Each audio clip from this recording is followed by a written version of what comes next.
Archaeology is a very interesting subject, I think, because especially my generation, I know there's younger people, so if I mention things that you're not aware of, there used to be well, I wouldn't use the term superhero, but a character called Indiana Jones, who was an archaeologist, and ruined it for the rest of us who followed and tried to study archaeology.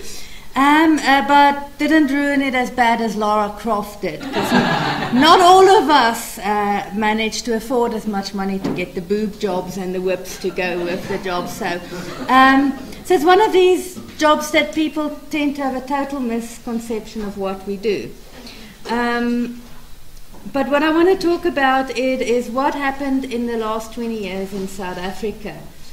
As a manager of a section and as getting into my senior years as an archaeologist, people criticize and question why transformation hasn't happened. So this was a talk I gave on one of these 20 years of since the end of apartheid conferences, and I'm glad to see we've got some younger black folks here. If any of you are interested in leaving the interesting field of biodiversity and plants and birds and bees and joining archaeology, you'll see we need you. So I'm just going to evaluate the changes and relevance of archaeology and examine the changes, because these are the nitty-gritty questions that we ask. I'm assuming quite a few of you work for government or parastatal companies, so you do know that I don't think your HR comes to these meetings, but it is relevant. So I'm going to start, strangely enough, by an Australian quote by an Aboriginal elderman, because that tells me, and the spelling mistakes is his, by the way, not mine. Bill Nagee, which was one of the most famous Aboriginal elders, is quoted as saying, "My children got to hang on to the story, this important story.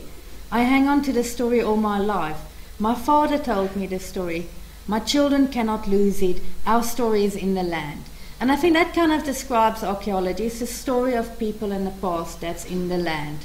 I don't think Mr. Nagee meant it this figuratively, but I am taking it figuratively.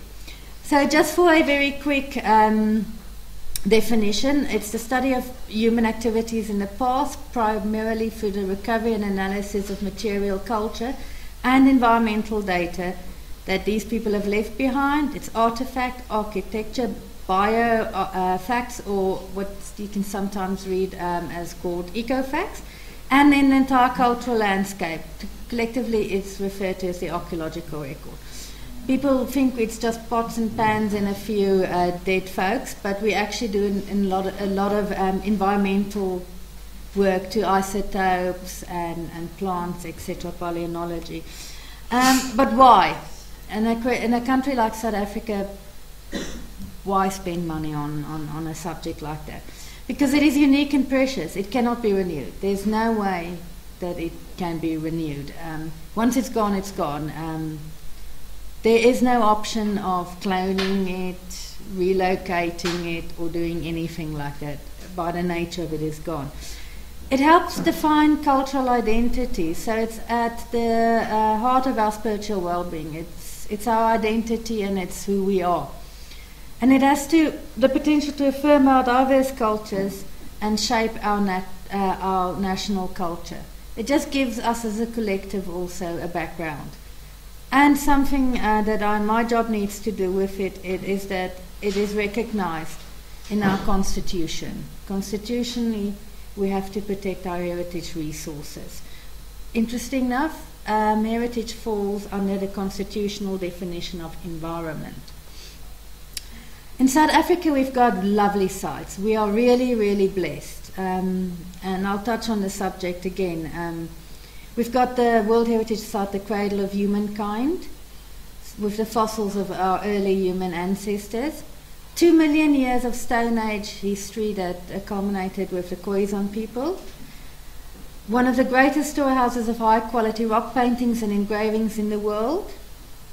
And 2,000 years history of agriculture, mining and settlement by Iron Age immigrants from the West and Central Africa, and to the rich colonial history. So we are fortunate enough to have this treasure trove of heritage resources. Now, one of the first problems that comes into the discipline of archaeology is that it seems to be slightly bipolar itself, the community. Some universities such as Cape Town and Witwatersrand offers archaeology as a science in the science faculty. In the Witwatersrand it falls under geography. Where other universities such as UNISA and Pretoria puts it in an arts and humanities. To give yourself a picture, our professional organisation, which covers southern Africa, so Zambia, Malawi, Mozambique, Angola, etc., we're about 450 members, of which about 50 to 60 of it is masters and doctorate students. So even in a small group, we're quite split on it. We won't even mention the rock art people, who seems to be a colony on their own.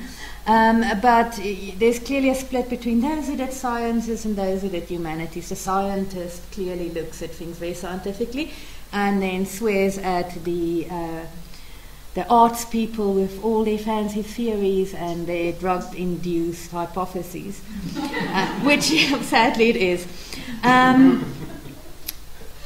But when we come now to transformation, archaeologists study change. It's a concept that we are very well familiar with. That is our discipline. So we understand transformation. We're the ones who gather the evidence of any form of transformation. And the question people then ask, has the discipline itself transformed? Now I have to again say to you, we're talking in South Africa about 200 members, and it's a very small figure to talk about when we talk about transformation. I don't think you need a fancy statistical analysis package on your computer to realize that your data is a bit narrow there. Now let's start at the beginning. In 1994, because that's what we're dealing with, the 20 years, the following universities presented courses in archaeology: Venda, Pretoria, UNISA, Wits, Stellenbosch, UCT, and Fort Hare. Today, the picture is already clearly. It's been defined to 4 universities, and UNISA has only really recently started offering PhD and master's program. So you can clearly see that somewhere down the line, the amount of higher education institutions that offer archaeology has been cut. So clearly the picture immediately does not look good for the discipline. People ask about gender. Until the 1980s, male graduates outnumbered females. But there's now been some form of equity there. But this is no means a South African thing. It's a continental thing. Catherine Namono, the lady was actually supposed to give the first talk, is from Wits, but she is Ugandan, and she's my age, and she was the first female to get a PhD in archaeology in her country. Very recently. So gender-wise, we've had our share of black female PhD and master students long before other places in Africa. Quickly, higher degrees, the amount of degrees has increased. There is a greater inclusion of black, coloured and Indian students, but there's a much greater number of international students. That's where we come back with the diversity of our archaeology. It's a very sexy place for foreign students to come here. You study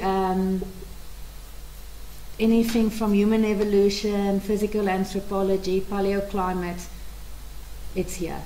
You study rock art, it's here.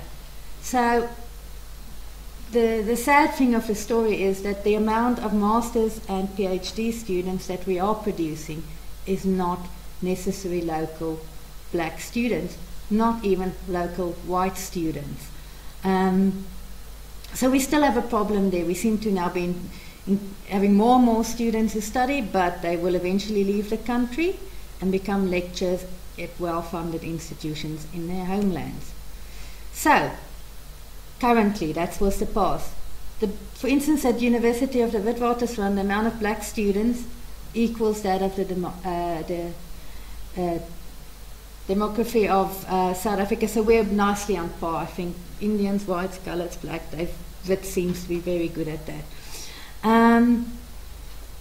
One thing we have to remember is that for a person to be deemed a professional archaeologist, it's a minimum of an honours degree. To get a permit to excavate is a master's. It can take up to 9 years to get a master's PhD in archaeology. So for us to now yet be talking about amounts of black PhD students is a bit too soon. Research productivity. This is just based on a South African archaeological journal, and it includes foreign authors and based on first author. Thus, the interpretation is a bit more complex, but you can see that there has been a movement towards more equity when it comes to publications. Gender. Up until recently, 2010 to until 1990, only 10 to 20% of the authors were female. It doubled, but now it's dropping again. So also a trend that we need to be worried about. Why is it dropping? Because female graduates outnumber males on graduate and postgraduate level. And some institutions, like my own, employ more females than male. What is the reasons? Females are more prominent in management, administrative, environmental impact assessment and teaching posts. So they do not therefore publish as much as their male counterparts. And that for females has got serious implications, as a lack of research expertise and experience negatively influences competing for grants, jobs, awards and promotions. Job opportunities. Approximately 100 posts for archaeologists in South Africa, and this is based on research figures. We sadly have much of our posts filled by non-South Africans, especially other Africans, and it's most of the organizations that we're dealing with. For instance, I just got informed that UCT has just appointed a senior lecturer that is from another country.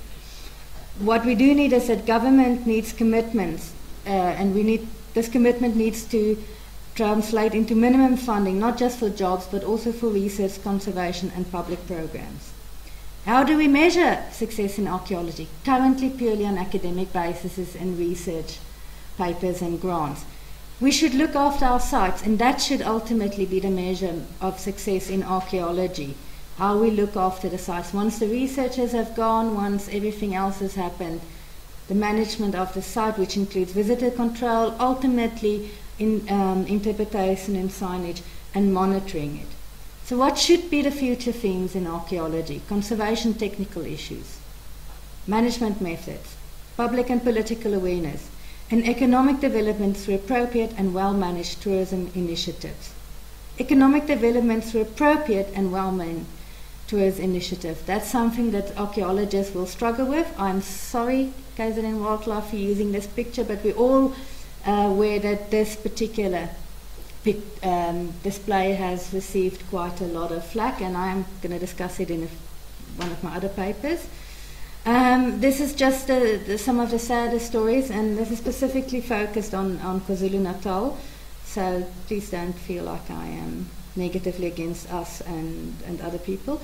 This was a very good idea, seen as at the head of its time, which include displays and community consultation, but unfortunately the visitors figures has not panned out the way that we want it to be. Camberg is another one that was a good idea, poverty alleviation money, but and probably one of the most special rock art sites in the country. I'm also going to discuss this a bit later in one of my other talks, so let's. The talk Catherine was supposed to be, this is in the Blauberg municipality in Limpopo, where they seem to be heading towards a workable model. It's a community heritage project initiated by RORI, but for once academic institutions, and especially cultural ones, has decided not to take full ownership and be touchy about it. Partners include the NRF, Ditsong Museums and the municipality itself, and I think that's where they probably managed to achieve successes. They've got municipal buy-in to their products and their programs. It's something we need to strive for. It's not just focusing on the rock art and the archaeological sites and community guides, but the youngsters have been trained in oral tradition, oral history recordings, and all these things are stored in a separate section of the library that has been funded. in the local library, so it has become a community resource. And they also bring a nature and biodiversity in. They've got all the recordings and all the monitoring, so it is a local resource for the municipality, for the people, and for academics. What is the threats that we're facing in the future to archaeological sites? Natural threats. We can't do anything about it, but we're helping you, people more inclined to look after the natural things. We're kind of tracking environmental change through looking at the changes at archaeological sites. Urban development and roads, mining and tourism. Now I think up until here it's joint threats. They're both natural and cultural sites. But we have vandalism and graffiti. You can probably put poaching and irresponsible bioharvesting in there. What do we need? What's my kind person asking me to do here? We need public awareness and education. We need to know what works and what doesn't work when opening sites to the public. We need training for local community members. We need training for specialist conservators. We need lots of recording and site monitoring. We need proper database systems. We have to remember this is the last chance for us to do oral history recording for large populations of people who might still have knowledge about historical events. And lastly, we need funding and government interest. We need a system where the public and learners can understand local history, archaeology, normal history, fauna and flora. We need to integrate our approach to the public here because, as the Constitution says, it's all part of the environment. I'm just going to go a minute overhead. What has been the highlights now that I've highlighted a few things? The South African Rock Art Project.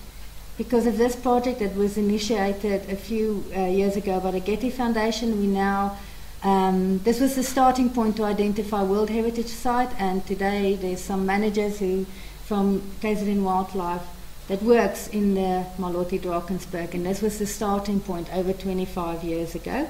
The Getty Conservation has also sponsored workshops and trained conservators. We've got lots more World Heritage Sites in archaeology.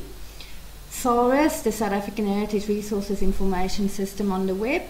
And Carl, for you guys, we've got technological advances, 3D scanning, dating techniques, etc. And World Heritage Sites, Sibudu is in red because it's a proposed one in the province. The MDP, Mapungubwe Cradle is all there. I'm not going to discuss Mapungubwe now.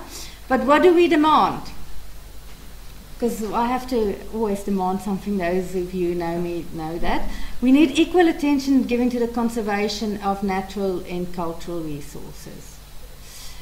What does it mean? We need provincial support, national support, and international support that might lead to the crowning glory of all sites, the World Heritage status bestowed upon it. Thank you.